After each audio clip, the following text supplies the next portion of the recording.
Alright, quick video on a pin read for a 2006 Chrysler Sebring.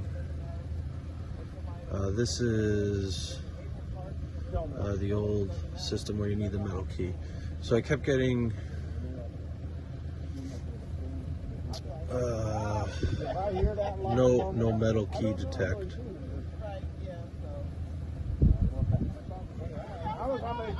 There's a metal key in the ignition. I just got back yesterday. I was like, no. I know that dude. Yeah, dude locksmith is doing it today. Yeah, that's what I remember when we talked last. I was like, Yeah.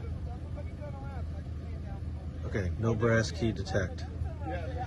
And I happen to notice that there is a remote start, and if you come over here and look, it's got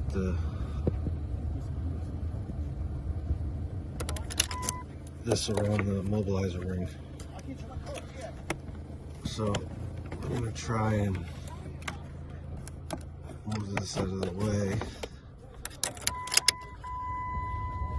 and then we're going to attempt the pin read.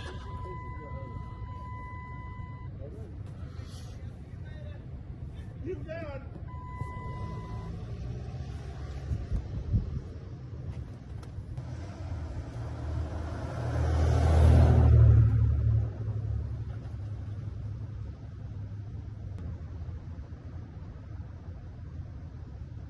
Switch ignition on with an unprogrammed key. Alright, so we should be good to read the pin here. It went further than before, so just be mindful you got to get that wire out of there, because it's always gonna say no brass key detect with that wire.